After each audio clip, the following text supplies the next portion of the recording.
누구나 한 번쯤 꿈꿔본 로또 1등. 그 행운의 주인공이 내가 된다면 뭐 하실 건가요?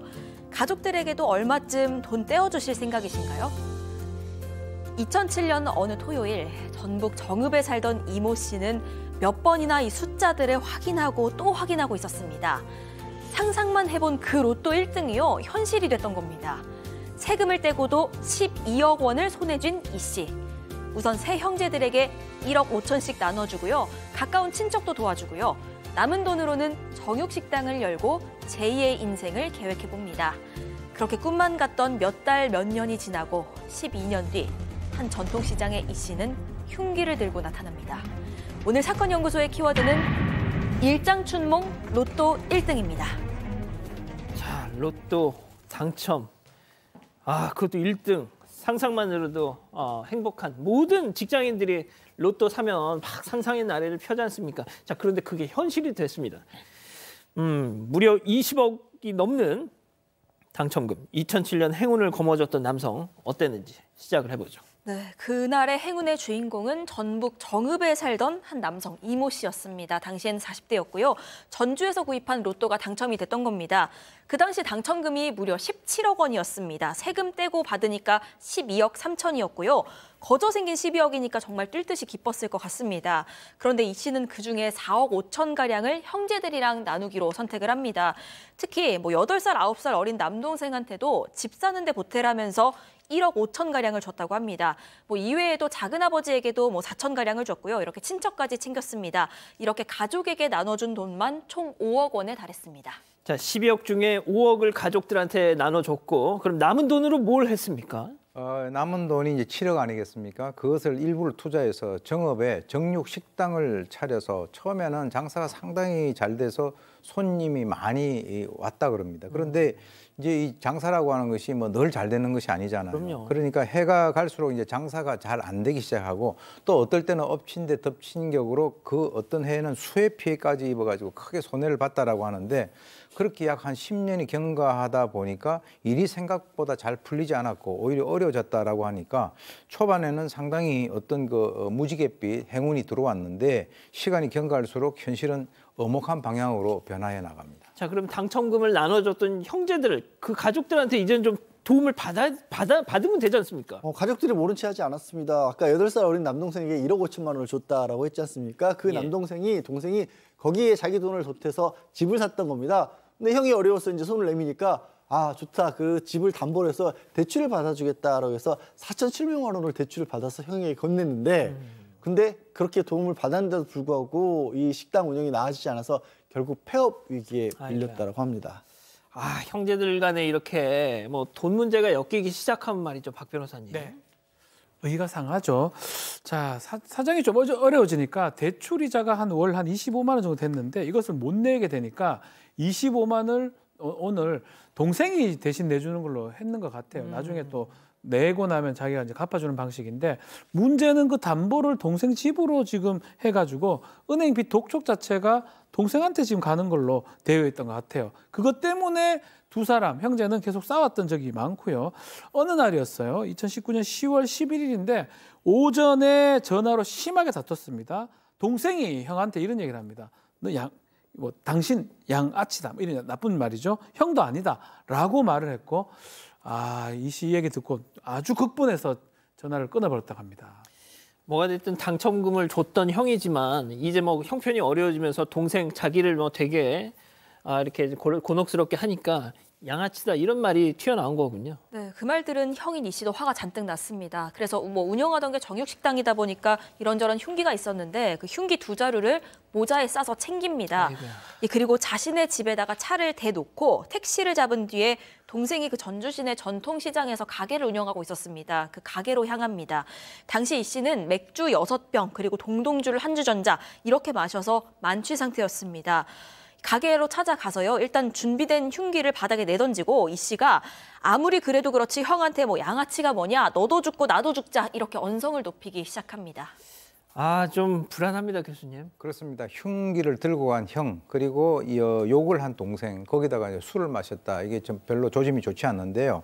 그런데 이제 그 형이 그렇게 하니까 동생도 8살 어린 동생이 만만치 않게 화가 나서 형에게 맞서기 시작합니다. 그래서 자기 웃옷을 갖다 배 위로 올리면서 내 배를 긁어라라고 하면서 또 이제 그 얘기를 하죠. 양아치 같은 놈, 찌르지도 못할 거 칼을 뭐하러 여기 가져왔느냐라고 하면서 가게 밖으로 나가려고 하니까 그 순간 바로 이 이씨가 바닥에 있던 흉기 한 자루를 집어서 목과 어깨 등을 수차례 공격을 해서 결국 이제 동생을 살해하고 말았는데요. 이게 어떤 측면에서는 피해자학적인 측면에서는 일종의 약간의 피해자 촉진도 가미가 된 것 같습니다. 자, 12억 로또 1등에 당첨이 되고 인심 좋게 형제들한테 1억 5천씩 나눠준 형이 이제 뭐 살림이 정말 궁핍해지면서 25만 원 때문에 뭐 이렇게 격한 말이 오가다 동생을 저렇게 살해하고 말했습니다. 동생한테 두 딸이 있었다고 합니다. 첫째가 중학생이고 둘째가 초등학교 1학년인데 이 주변 상인들의 이야기에 따르면 이렇게 가게에 들어오자마자 둘째의 인형을 좀 갈기갈기 흉기로 찢었다 그래요. 그러니까 동생이 항의하면서 나를 찔러라고 이렇게 막아섰다라고 하고요.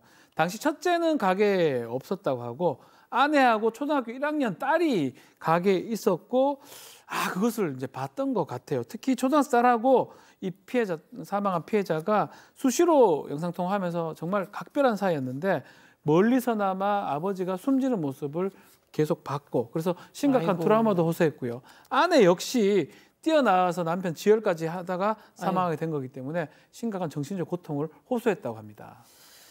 12년 만에 이런 참극이 가족 간에 말이죠.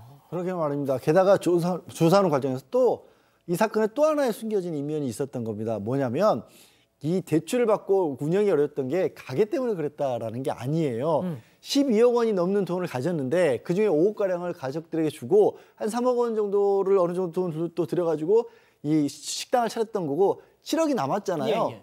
이거 상당 부분을 주변에서 뭐 친구들이 찾아와서 로또 당첨됐다니까 이래서 어렵고 뭐 집이 이래서 어렵고 다 빌려줬다라는 겁니다. 그리고 상당 부분을 또 못 받고 떼었다라는 거예요. 그 얘기를 집에 뭐 자기 아내한테도 말을 못하고 뭐 전전긍긍 하다가 결국에는 이런 지경까지 이르는데 아까 그 동생네 집 담보로 대출받았다고 했지 않습니까? 심지어 그것도 가게 때문에 대출받은 게 아니라 친구가 돈을 빌려달라고 하니까 돈이 없으니까 담보대출 받은 걸 가지고 4,700만 원 대출받았는데 100만 원 자기 쓰고 나머지 4,600만 원은 친구한테 빌려줬던 거예요. 그러다가 그런 식으로 빚에 쪼들렸던 거고 참 모르겠습니다. 이게 주변에서는 남의 부탁 거절 안 한다고 호인이라고 불렸는데 글쎄 이걸 호인이라고 불러야 될까요? 어떤 분들은 이 관련 기사에 달린 댓글 보니까 호인이 아니라 호구다. 이게 참 저는 이분의 어떤 진정성, 그 선함 같은 건 의심하고 싶진 않아요. 이 부분에 있어선. 네, 일단 이 씨는 그 동생에 대해서 동생을 살해한 것에 대해서도 범행 뒤에 화가 나서 우발적으로 살해했다 이렇게 주장을 했습니다. 그런데 정작 본인이 그 정육 식당에서부터 흉기 챙겨서 집으로 가서 또 택시 갈아타고 이런 꽤 긴 이동 시간 동안 범행 계획을 멈추지는 않았습니다. 또 동생을 해치고 난 이후에도 어떤 구조하려는 모습이 없었고요. 계속 자신의 어떤 화를 이기지 못해서 계속 동생을 해치려 하고 내가 오늘 저 자식 죽이려고 왔다 이런 얘기를 하기도 했습니다.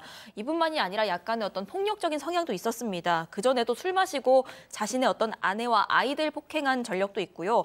폭력 관련된 전과도 2회가 있었습니다. 양 변호사님, 예. 네, 일단 이 아까 처음에 얘기했던 건 이게 과연 우발적이냐 아니냐를 가지고 재판 과정에서 좀 다툼이 있었고요. 1심 법원에서는 우발적이라고 보지 않았습니다. 일단 운전해서 한 15km 정도를 갔고요. 그리고 가족들에게 내가 동생을 해치하겠다라는 얘기를 이 직전에 했다라는 거고 전에도 한번 그런 얘기를 했다라고 합니다. 그래서 징역 15년 선고를 했었는데 항소심에서 상당 부분이 깎입니다. 항소심에서는 9년이 나와요. 왜 그러냐면 항소심 재판부가 사건 당시 상황을 보니까 처음부터 이렇게 동생의 어떻게 보면 급소 부위를 노렸던 게 아니고 흉기를 휘두르는 과정에서 뒤엉키는 바람에 잘못해서 이제 그런 어떤 치명상을 입은 것으로 보인다라고 해서 우발 범행을 인정해 징역 9년으로 감형이 됐습니다. 예.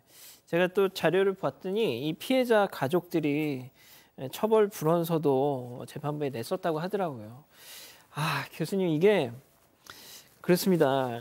이 로또 당첨되고 꼭 이렇게 주변에 소문이 나면 꼭 이렇게 그냥 날파리들이 이 가족을 얘기하는 게 아니라 가족이야 뭐 이분이 그냥 다 나눠준 거니까 그런데 그 친구들 주변 지인들 아유, 이게 참 이렇습니다, 이게. 그래서 강원도에 있는 한 경찰관은 로또 1등 당첨되고 자기 그 사무실에 있는 분들에게 딱 나눠주고 그걸 가지고 이민을 가버렸다는 맞아요. 거예요. 예, 그래서 이 실제 외국에서도 이 복권에 당첨되고 난 사람들을 대상으로서 연구를 한 결과 행복해질 가능성보다는 불행해질 가능성이 상당히 높다는 거죠. 옛부터 생각지도 못한 그 거금이 들어오면 거기에 불행이 묻어온다라고 하는데 어떻게 보면 최초의 의도는 좋았지만은 결과는 상당히 비극적인 결말로 종결이 됐는데요. 그래서 제가 봤을 때는 일단 뭐 그 돈 문제에 대해서는 형제 간에 돈 거래가 자주 이렇게 있다 보면 거기에서 우애가 상할 가능성이 상당히 높다라고 하는 그런 측면에서 많은 분들이 이 그 사건을 두고 좀 교훈을 삼아야 되지 않느냐 하는 생각이 듭니다. 근데 보통 국내나 외국이나 제가 뭘 어떤 기사를 봤더니 이런 극단적인 케이스 때문에 뭐 복권 당첨되면 꼭 불행해진다 이렇게들 아시는데 대부분의 1등 당첨자들은 행복하게 사신다고 하더라고요. 가족 여러분, 잊지 마시고 구독과 좋아요, 알림 설정 여기.